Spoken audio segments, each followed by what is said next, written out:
shock and outrage around Europe. Managers, players, pundits condemning the Super League project. Manchester United fans have stormed their own stadium. English football fans rebel against the owners of the clubs they love. Football's for the fans. It's not for these Super League owners. Fans say that billionaire owners are treating English football as a global cash cow and cutting clubs off from their communities. The moment Chelsea fans got what they wanted. Football's controversial European Super League has collapsed just 2 days after it was announced. Football clubs in England are part of our history, heritage, community, and so on. And as such, they should be protected. Yes, you need money along the way to run it, but without fans, football's nothing. England's football authorities claim they have rules that protect the integrity of the league and prevent unsuitable owners from buying clubs. You should have fans from every club representing the club, not just greedy billionaires from Russia, China, wherever.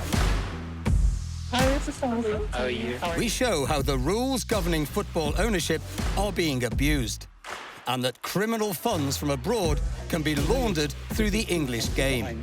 Good to meet you. One of the main restaurants, they got a criminal record in China. That doesn't matter. You just dress it in the right way. I have many other tricks I can play too. Undercover reporters are secretly filming a middleman who fixes deals for wealthy foreigners to buy English clubs. I was with Mel yesterday. He's appointed me to sell the club. The reporters say they represent a Chinese investor convicted of bribery and money laundering who wants to buy a football club to clean his money. We're talking of £99 million, 100 million. The middleman wants our fictitious criminal to buy a club that has twice been champions of England. Good morning. Mel Morris, pleased to meet you. Nice to meet you. Stadium itself, 33,500 people capacity. We reveal how the middleman's previous deals took 2 other English clubs to the brink of financial collapse.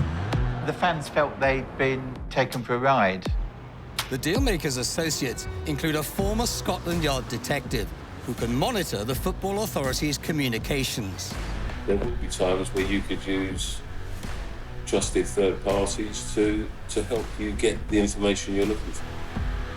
He can help our criminal obtain an EU passport with a new name and the green light to own an English football club. And we've done this many, many times for others who I can assure you are in a worse position than your boss. Here is to success.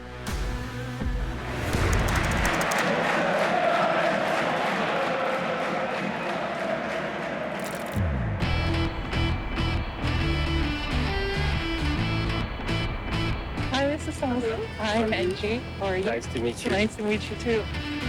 Christopher Samuelson is an offshore trust specialist and football deal maker. He works with accountants and lawyers to hide clients' identities and wealth. He became involved in football after setting up a sponsorship company.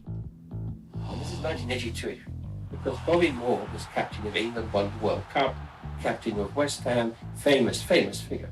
Bobby called me one day and he said, Chris, look, we can buy Chelsea Football Club.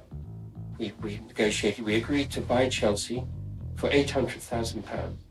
£800,000. 1982. But the problem was the access to the ground. And so we didn't do it. That's how Ken Bates bought it instead. Listen, cheers. Cheers. And so that's how I started the football clubs.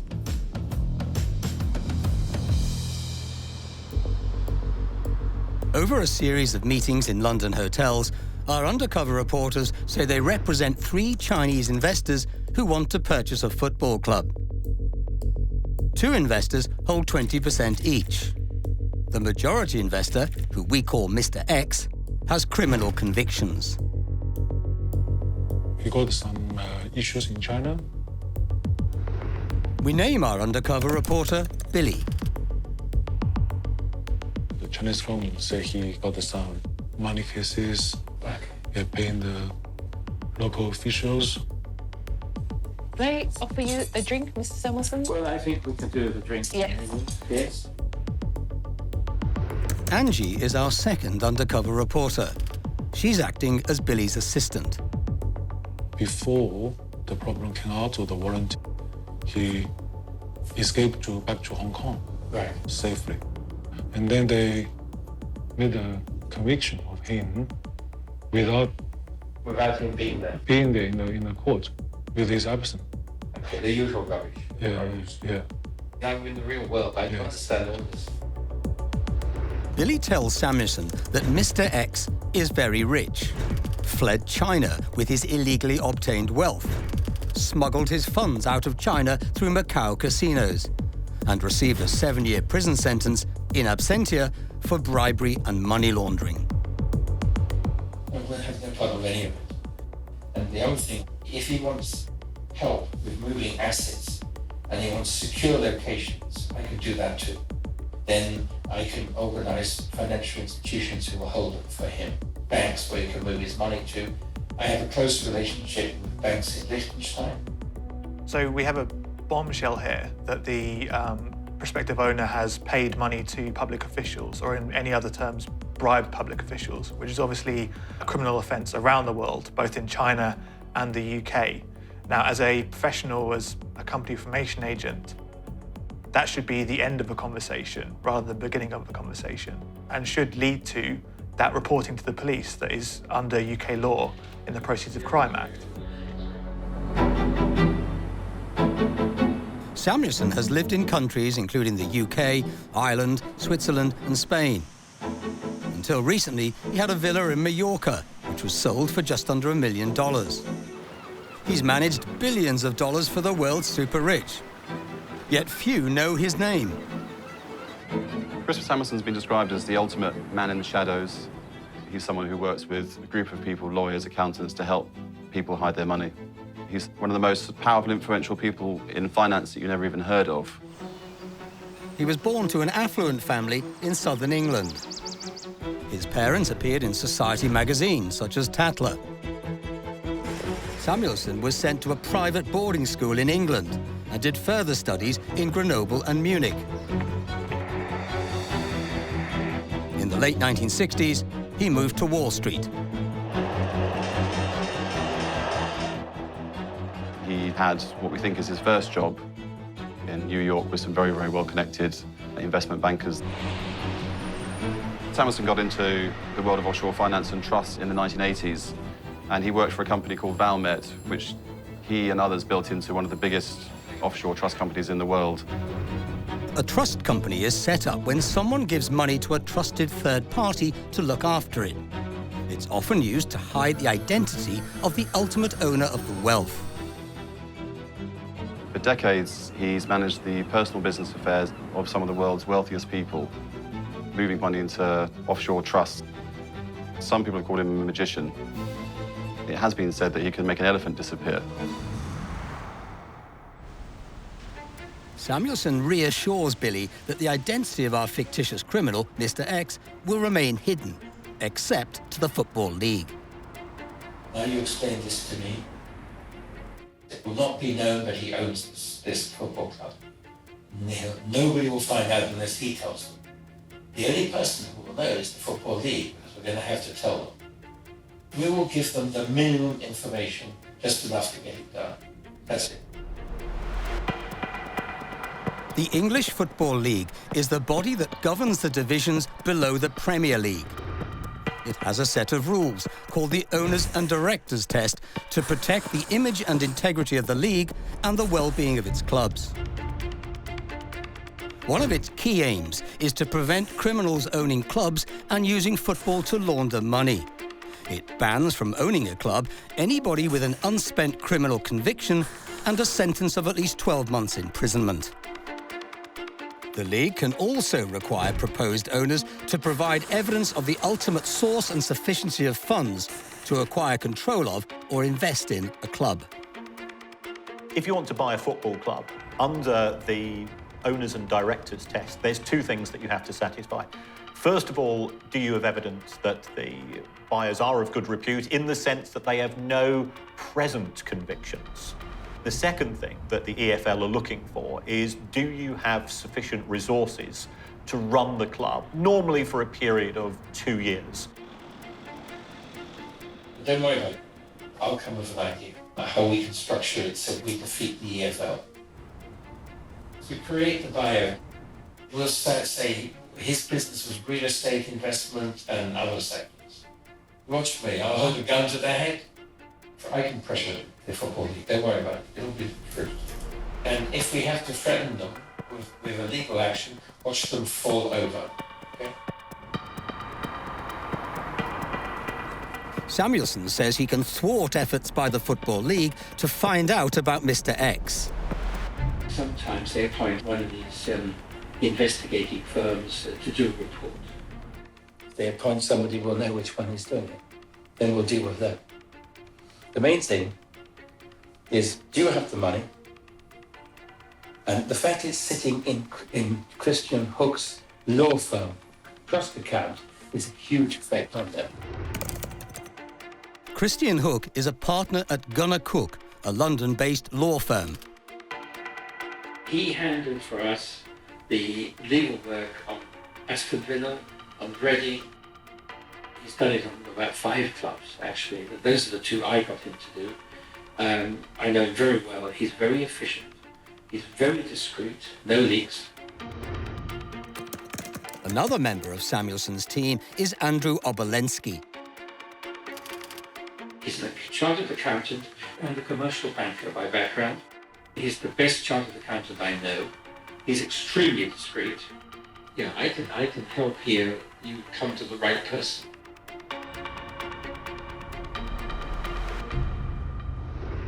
The deal would involve Samuelson becoming a director of the club and receiving a large fee. We charge 3% on the value of when we buy or selling a club. 3%? 3%. Each member of his team would charge additional fees. He names the clubs he claims are for sale. If you wanted to buy a top 6 club, there's 2 you could buy today. Roman Abramovich will sell, but he wants 3 billion. I mean, Tottenham, we could buy Tottenham, but it's £2 billion. And I know Daniel Levy, the chairman of Tottenham, very well, and Joe Lewis, who's the other major shareholder. Billy says the Chinese investors are prepared to spend up to £150 million, with a further £100 million for investment. They were looking for a sleeping giant, a once great club with a big fan base. Perhaps a team in the 2nd tier of English football. You've got a club like Derby County, which Mel Morris owns. Mel has invested so far £160 million in Derby County. Nottingham Forest is another good club. Remember, Nottingham Forest won the European Cup, which is the forerunner of the Champions League. So they reach the very top of football. Another one is Millwall. So Millwall belongs to a guy called John Belson, who I know well, he's American. He bought it off a map. He didn't go to see it. He later suggested in an email that Billy's investor buy a top-flight Spanish club. I would buy Seville because it has all the desirable attributes. Good profit that can be enhanced, brand that can be promoted in China and marketed all over Asia, the best scouting network in Latin America, and an outstanding academy. Samuelson presented Billy with an acquisition plan drawn up by his firm, Sockfin. The asking price for just under 90% of Seville was $217 million. But Derby had a key advantage for Samuelson. I remember I talked to you about Derby County. I was with Mel yesterday. He's appointed me to sell the club. If it was Derby, it was set with Mel. Mel's totally confidential. There's the cross. Oh, and how about that? That really is special.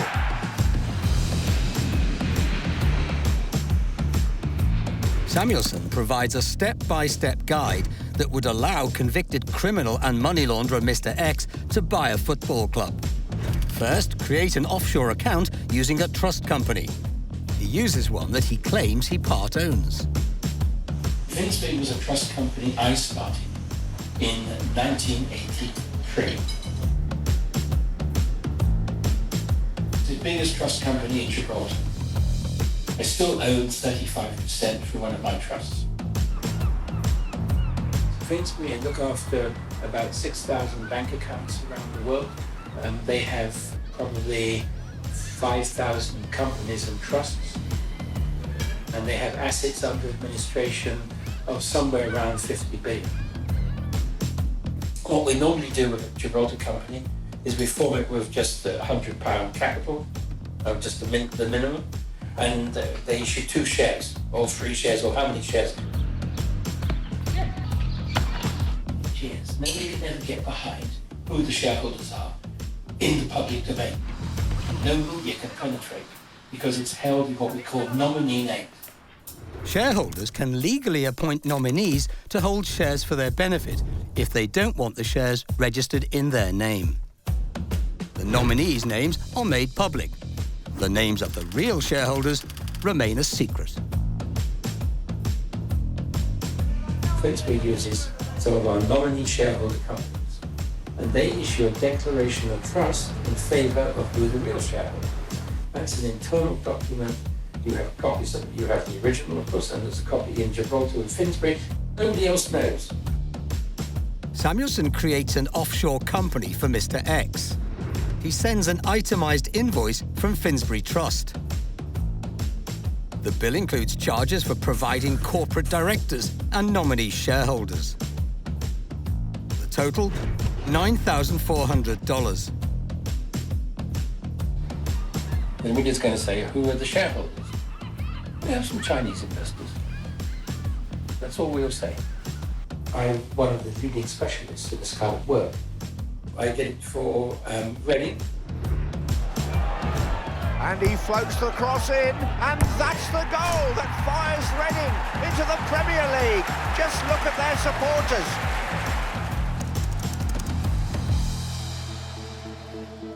I bought Reading Football Club, but I bought it for a Russian family called Zingarovich. We bought it for £25 million. I certainly had concerns. We knew nothing about the company behind the funding. We knew that Thames Sport Investments, as it was called, was going to be set up and registered in Gibraltar. Why would that need to be registered in Gibraltar? What are they trying to hide? When I bought Reading Football Club for Anton Zingarovich, it was really his father's money, all of it, Boris. Boris Zingarovich is the Russian owner of a huge pulp and paper company.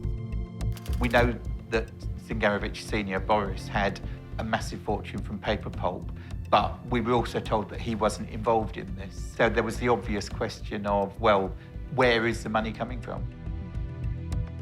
Anton didn't have any money. So I got his father to gift the money to him. Okay? Boom, done. I didn't clear Boris, I cleared Anton. That's it, they didn't argue about it at all. But Anton Zingarovich didn't have the funds to sustain the club. And there's the final whistle. It sends Reading down after just one season in the top flight, and their fans are distraught. The fans at this point just felt they'd been taken for a ride. Suddenly we turned into just another club in crisis. The Russian owner sold the club. He left Reading holding a big bill that he'd run up with no money left to pay it.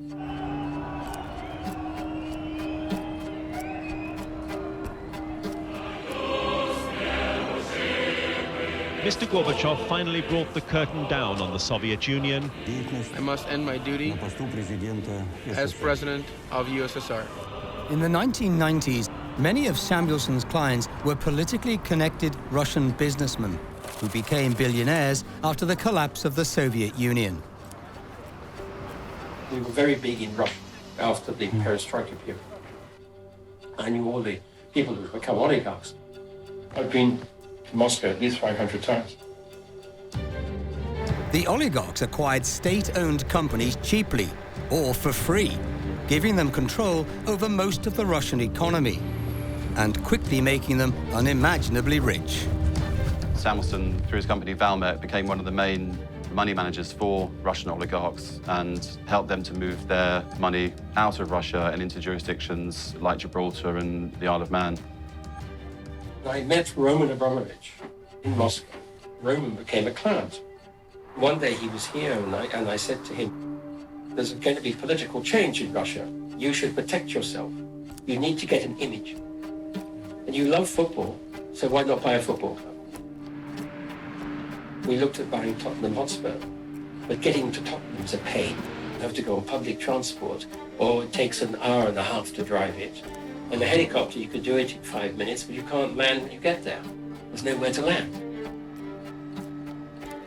We were coming back, and he said, what's that? I said, that's Stamford Bridge.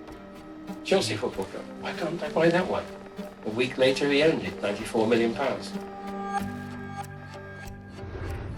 Samuelson says he helped two of Russia's richest oligarchs move hundreds of millions of dollars into a web of offshore trusts. Boris Berezovsky made a fortune from oil, cars and media. He fell out with Russia's President Putin and fled to the UK. Another billionaire, Badri Patakashvili, also ended up in the UK after falling out with Putin. Both died in suspicious circumstances. Al Jazeera's I-Unit has obtained a secret report written by the Netherlands Financial Crime Agency. It relates to an investigation into the links between oligarchs and Samuelson's companies. This document is a legal request to the Swiss authorities asking them for assistance with an investigation into Christopher Samuelson and his companies Valmet and MTM, Mutual Trust Management. The draft report says that some of Samuelson's clients had been the subject of criminal investigation, and his companies were suspected of corrupt practices.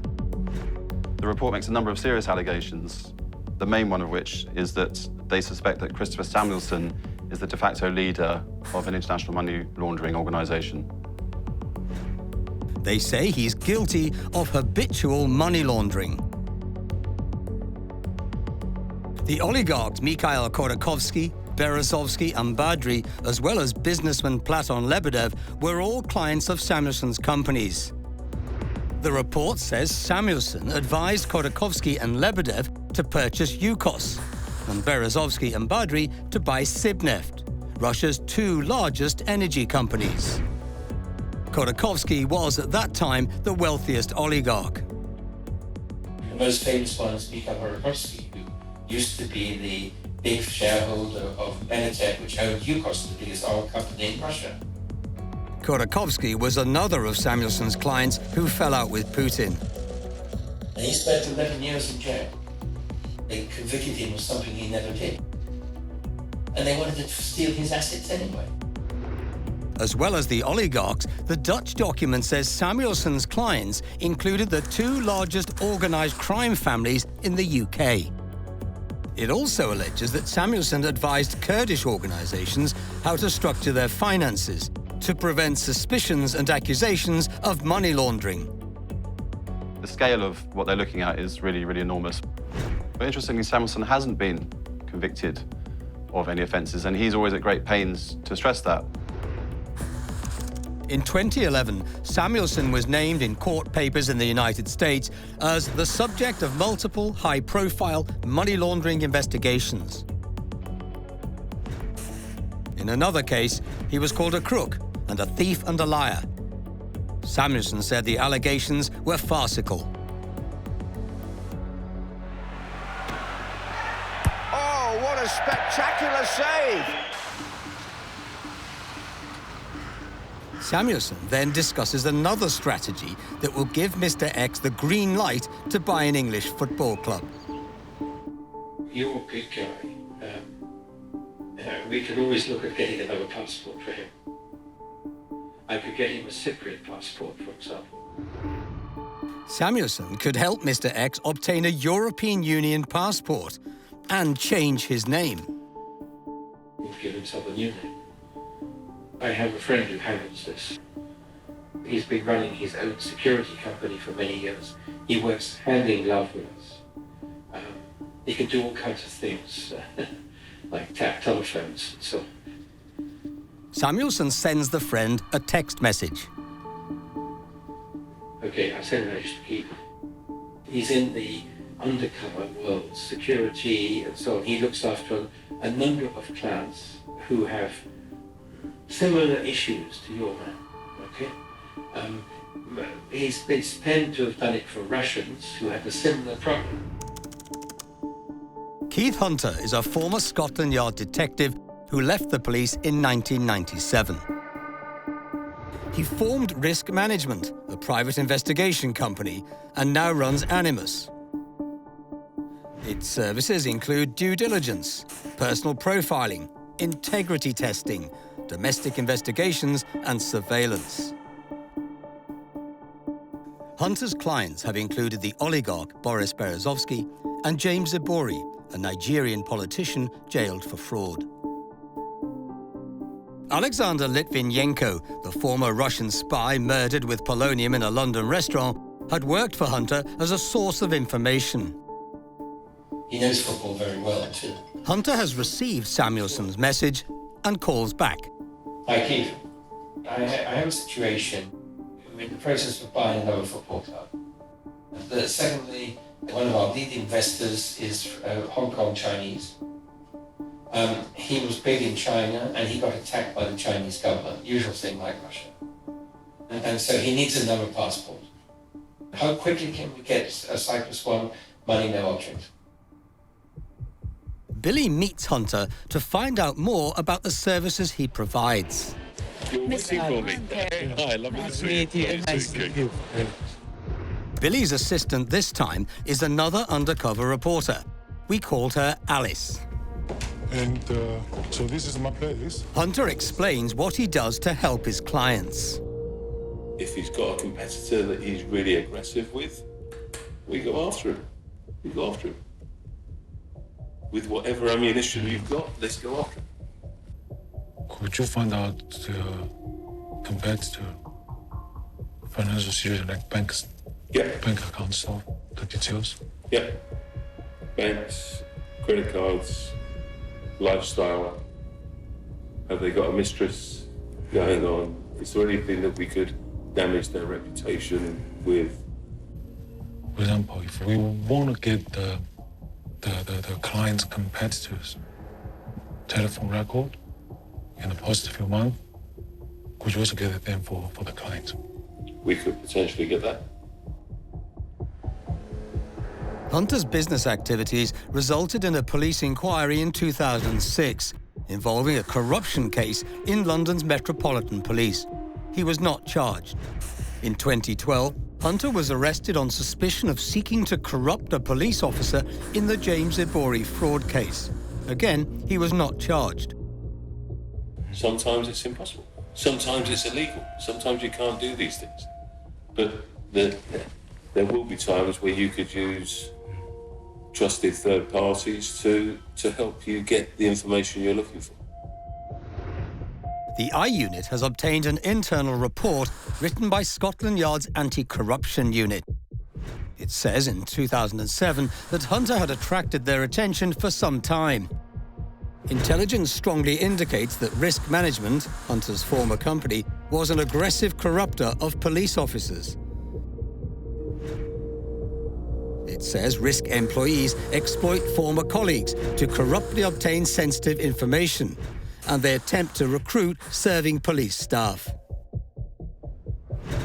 If I give you the email address, could you get that email? Again, that would be for third parties to do, but it would be something we could ask people if they would do it. You know, other people do those things, and I'm very happy to organise an introduction. But how can you trust it? Because you build up trust. You know, my people will have relationships with people that can do things that we can't do in-house. Hunter is offering a range of services here which fall on a spectrum of legality. So from one end you have following people, which is distasteful and could verge on harassment, through to things which are illegal and breach data privacy laws, like accessing bank statements, accessing emails, and accessing telephone records. And whilst Hunter talks about third parties and distances himself from this activity, the way in which he talks implies that he has done this before and his third parties have done this before as well. Keith, you want to fork or chopsticks? I'll try both. Yeah, sure. Fantastic, thank you. Hunter says that he is also involved in brokering deals to sell football clubs. We're about 5 weeks away from closing on Hull. Hull Football Club is being bought by some people we know, and we've organised that. Not Chris, but myself and a colleague. So that I think that's done. Buying it from the Egyptian family, the Allams. He says he's also working on the sale of a club that at that time was in the Premier League. I think we'll get it from the meeting I've just had. A mandate for a Premiership club, but it's 200 million asking price, which is cheap for a Premiership team. Right? Don't mention too much. Only It's my Bournemouth. clients in Asia. Bournemouth. Yeah. Promise. Bournemouth. And that's the goal that means Bournemouth finish top of the Championship. Samuelson presents Billy with another way to ensure that Mr. X's identity is concealed from the Football League. We said that Mr. X would own 60% of the club, while two minority investors would have 20% each. I have to say who the shareholders are. The other two shareholders with the 20% each, could we use them as a front for him, short term, and then we change it? Samuelson would create an offshore company for the three investors. The two minority investors would be the named shareholders and appear to own the club, while Mr. X secretly retains control through a trust fund. Samuelson will pride himself on the structures that he sets up, these incredibly opaque and sophisticated structures that no investigator, lawyer, government official, tax official, whatever, could ever penetrate. Samuelson comes up with yet another offshore scheme to prevent the disclosure of Mr. X's true identity. If the worst came to the worst, I would create an investment fund. I've done this before too. So create a fund, and no investor holds more than 5%. There's no requirement to disclose who the investor is. It's another trick. Under this plan, Mr. X controls the club through a master trust. Samuelson forms 20 trusts, and each of the owners, who exist only on paper, holds 5% or less of the club. The master trust, controlled by Mr. X, would be kept secret from the EFL. So I simply create 21 companies, all of them held by different trusts, but they all go to one top trust, which nobody can see. And I've hidden all the real shareholders behind it. It's a complete block. Boom. It's one structure in effect, but they don't know it. And there you've done it in one go. We're seeing the enablers offering their services to those that they have just found out have got money laundering offences against them. The public might not always have seen this kind of thing in such a lucid way, because normally it's sort of through bank statements or company records like the Panama Papers, but this is real in front of our eyes. It's the most brazen example I've seen. I mean, I've done this kind of thing before, and I would have done it with Everton Football Club, had we invested in Everton, but unfortunately got linked to the media, so we didn't proceed with it. But that's another way of getting around disclosure.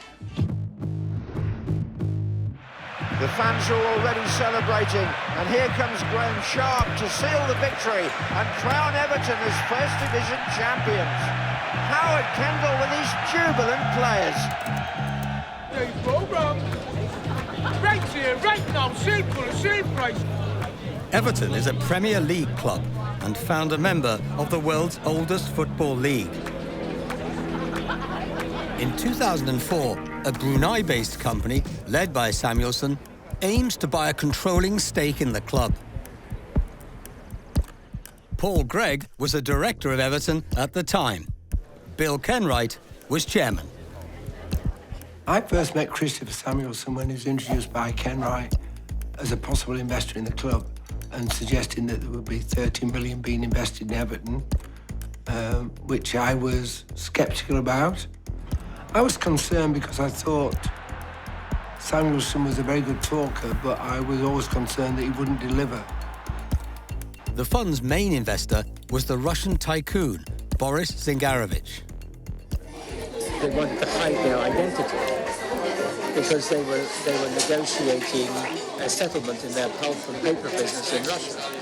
We never saw any records of the structure of the company.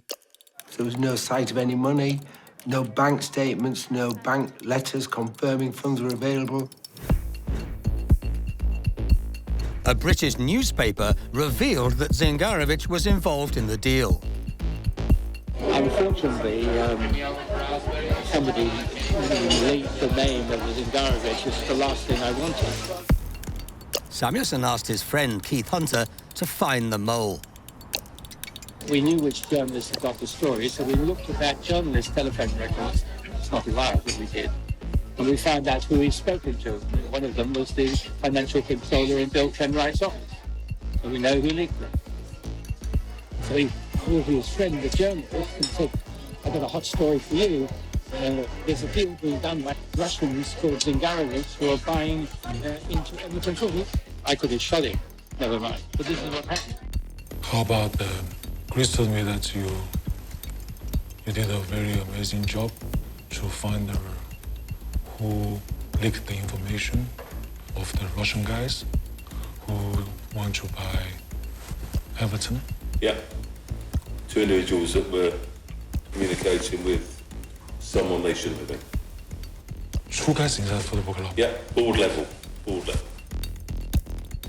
It caused a big problem for Boris Zingarovich in Russia. We ended up as the lead headline of the Sunday Times. Morley twists and turns, puts in a lovely cross, and Peter with on the end of it. Villa are 1 up, and they're making sure the European Cup stays in England. In 2016, Samuelson arranged for a Chinese businessman to buy one of England's oldest football clubs. He installed himself as deputy chairman. The new owner said his aim was to bring back the glory days to Aston Villa. The most important thing for the club is to be promoted. After that, we're trying to get the club back to the top 6 club in the Premiership. Tony Xia took Samuelson and senior Aston Villa staff on a promotional trip to Beijing. Rong Tian-he was Xia's executive assistant. We bring our management team, a new management team, along with the manager, Roberto Di Matteo, to Beijing. And we have Rooster Duck, one of the best restaurants in Beijing. Di Matteo, you can see Jamie. Jamie Banfield is Samuelson's business partner. You can see Chris, you can see Keith Winers as well. Keith Winers was the club's chief executive. He left the club when Villa ran into financial trouble. Winers claimed he was forced to resign and sued Xia and Aston Villa. The I-Unit has obtained the statement that Winers prepared for an employment tribunal. He had deep concerns about Xia's finances. Not a lot was known about him that could be independently verified. My concern was that for a supposed billionaire with a string of companies, Mr. Xia appeared not to have a grasp of basic financial modelling. We also have a statement that Samuelson sent to the English Football League after a meeting to discuss his suitability to be a director of Aston Villa. Nick Craig, the EFL's head of legal affairs, had described Samuelson as a master of concealment. Craig asked questions about the Dutch investigation into Samuelson's alleged money laundering. Samuelson replied that it was politically driven and conducted at Moscow's request.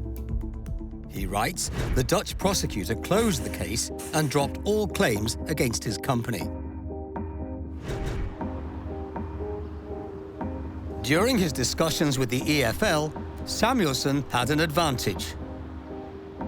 When we were dealing with Aston Villa, we were monitoring what the Football League was saying behind the scene. They didn't know this, of course. He also obtained private records belonging to Villa's chief executive, Keith Wyness.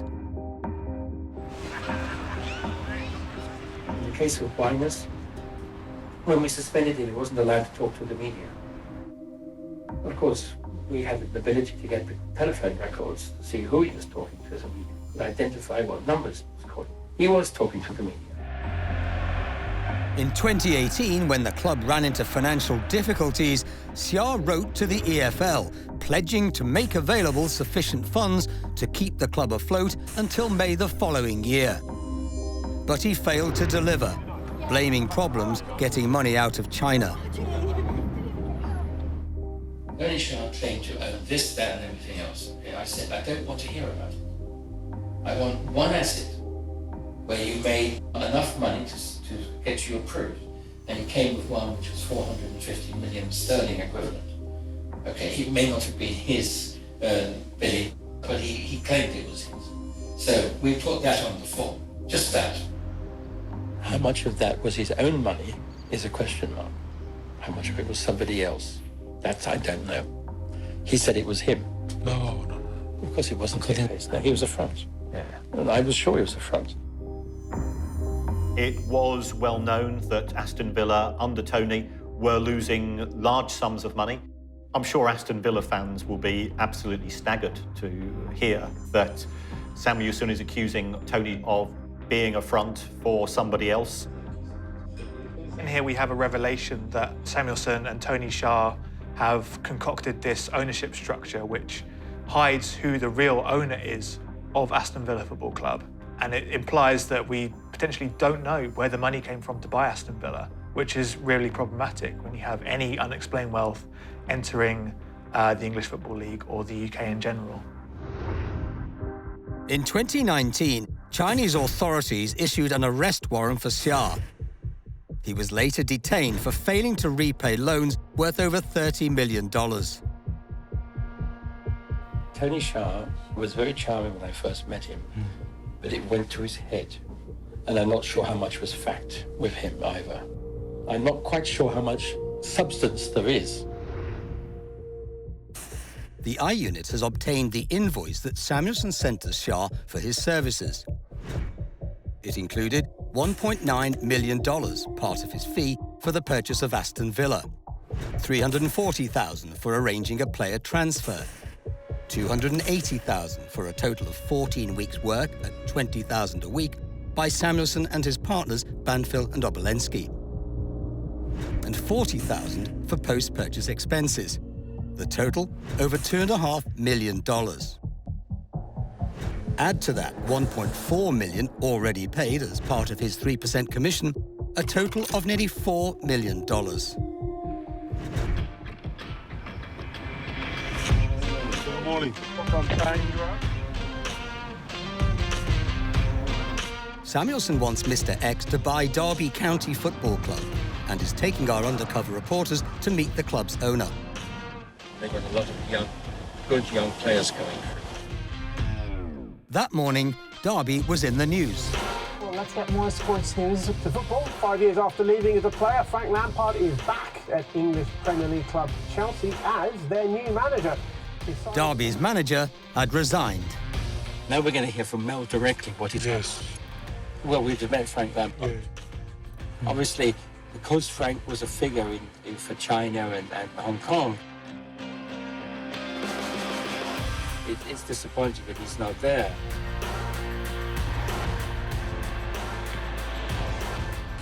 Would you like to have a coffee? Yes. What would you like?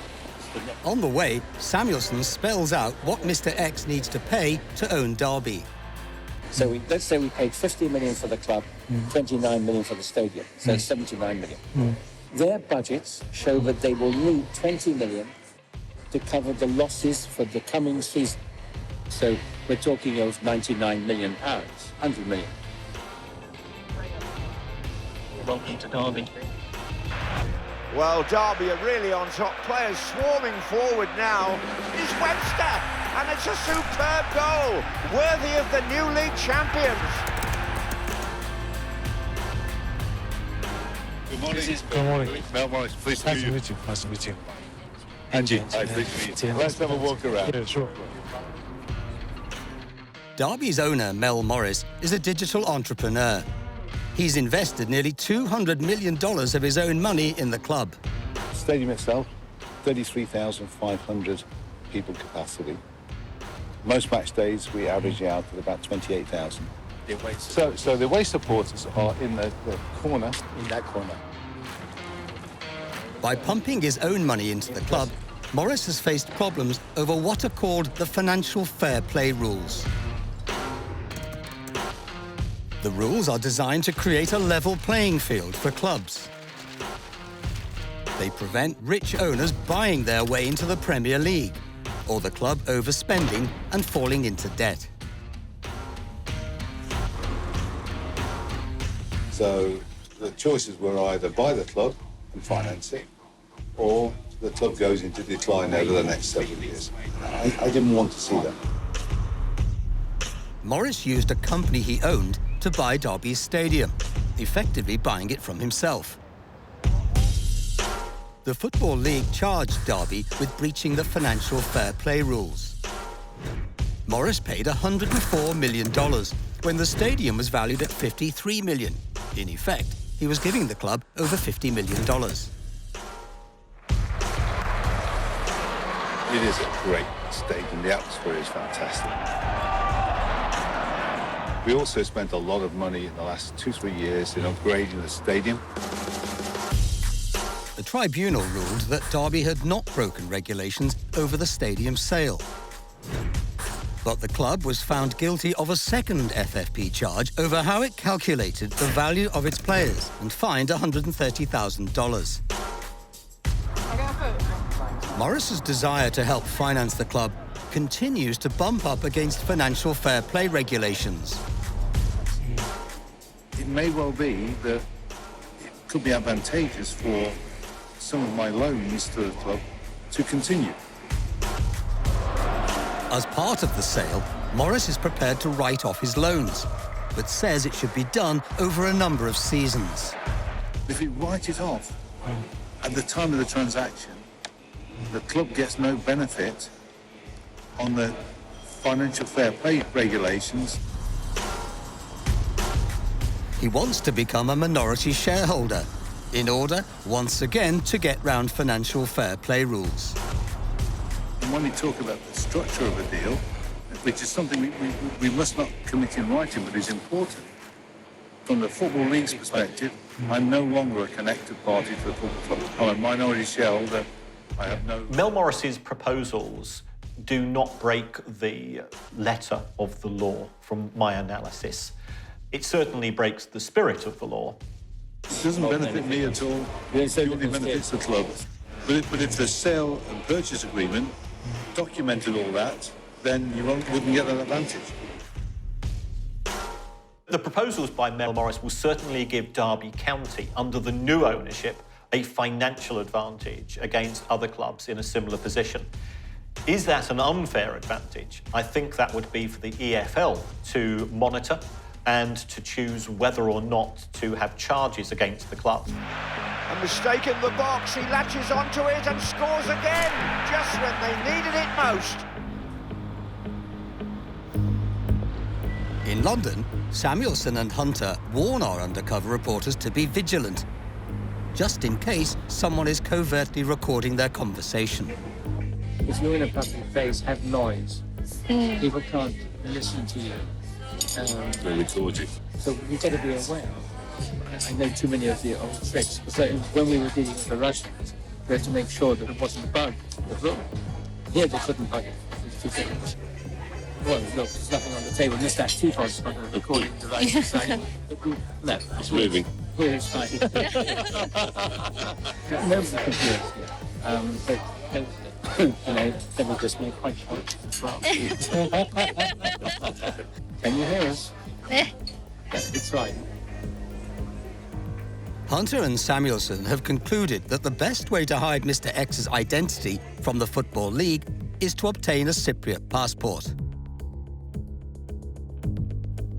Have you done this before with Yeah. Strange enough, not with a Hong Kong Chinese yet, but Indian, Russian, Ukrainian, Nigerian, and the process is seamless. And we've done this many, many times for others who I can assure you are in a worse position than yours. So just, you've got to leave it to us to work it through and make our recommendations and how we can influence things. And we've done them before.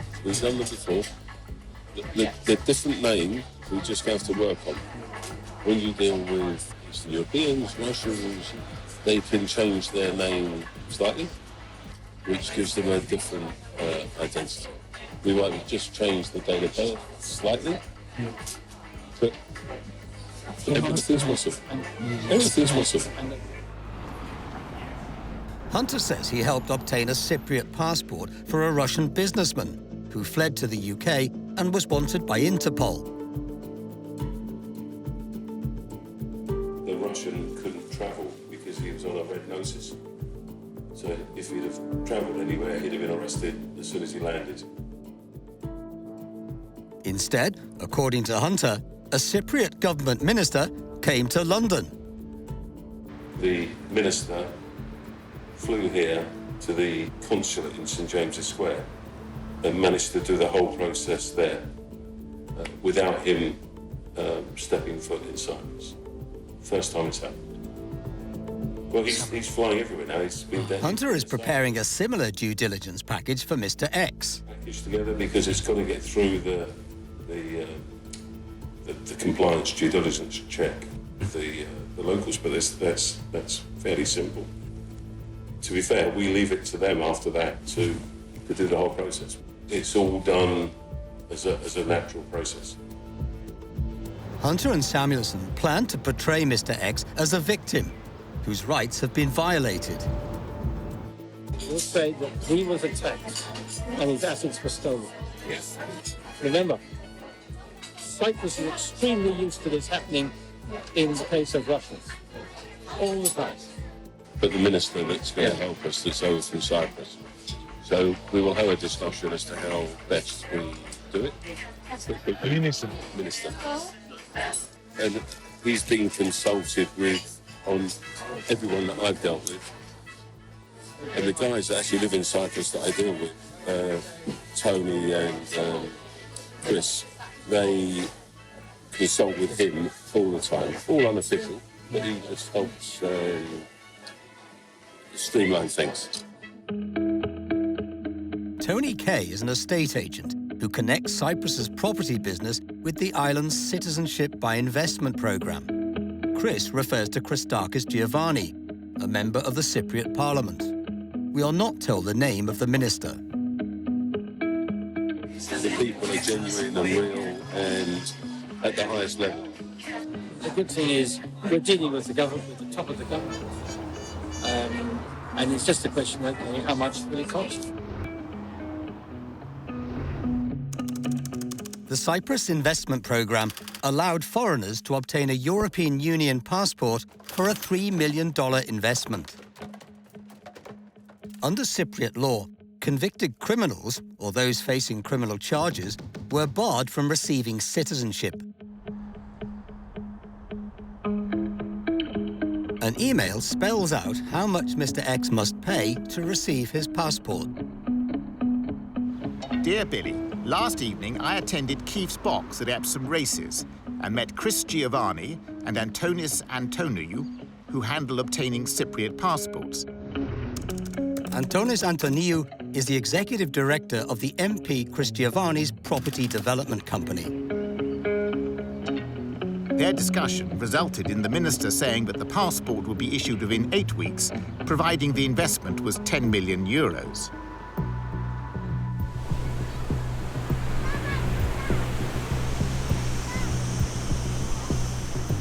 In Cyprus, our undercover reporters discover that the additional $7 million payment is not through the official scheme. Where there are problems, it costs more money to achieve these things.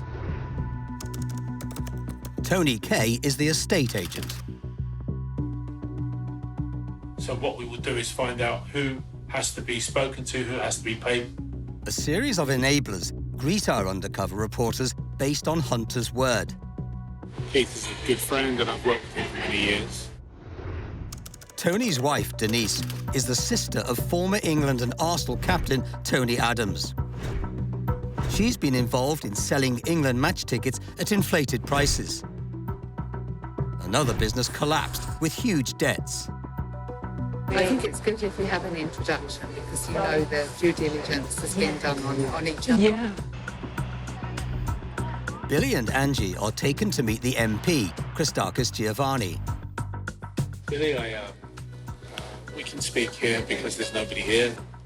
I've explained to Christakis about the position of our clients. We have people take a passport, and why not? The MP owns one of Cyprus's largest property development businesses. But I think we have the way.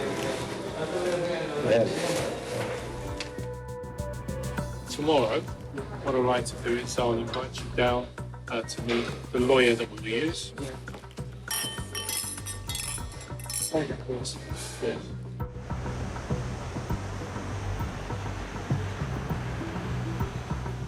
Yes.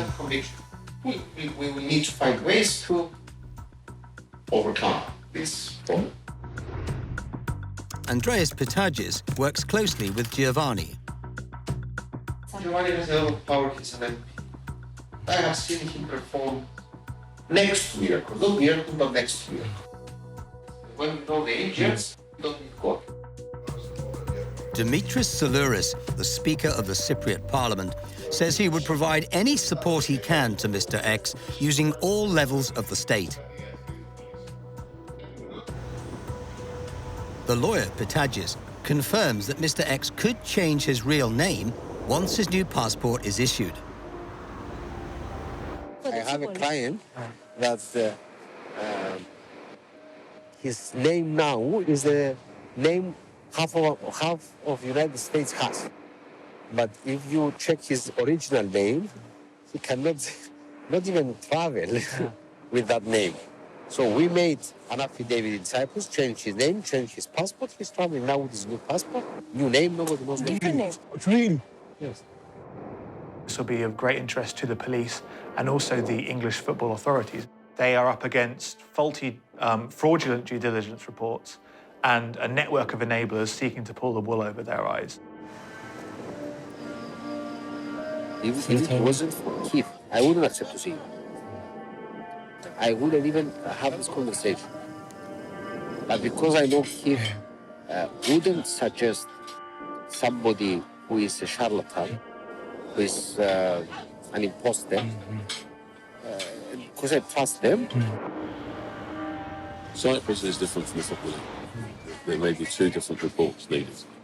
Cyprus, I think we can talk through a solution. For the Football League, we have to put a spin on it. I do not want to have to tell the Football League about the Chinese issue unless I have to, and I don't think we need to. And then what we give the Football League is the minimum which they have to have in presented in the right way. We'll manage it, we'll just manufacture it. So I'm an expert. When I did the Aston Villa application, I wrote the whole thing myself. But I took the information I needed and left the rest out. The evidence that I've seen here is very disturbing. Christopher Samuelson is prepared to go beyond the legal position in terms of finding solutions such as false identities and false passports. He is a person that should have nothing to do with football in this country. Did we do our own due diligence on this man? And my answer to that would be no, we didn't. I think we were led down the garden path. Football fans should be angry about this investigation because it shows the entire vulnerability of the English football system to funds from dubious origins and unsuitable owners for their clubs. We want clean money. That's all we want. Come on, Brett! We don't want dodgy people.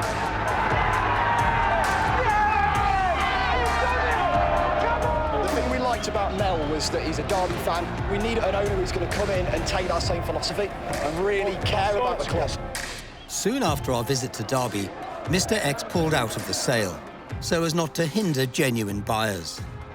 We want billionaires who make the money from legitness, and if we get that, the Derby fans will buy into it. We are a community club. A company led by a member of the Abu Dhabi royal family offered to buy the club in October 2020. Samuelson and the accountant Andrew Obelinski were directors. The deal fell through.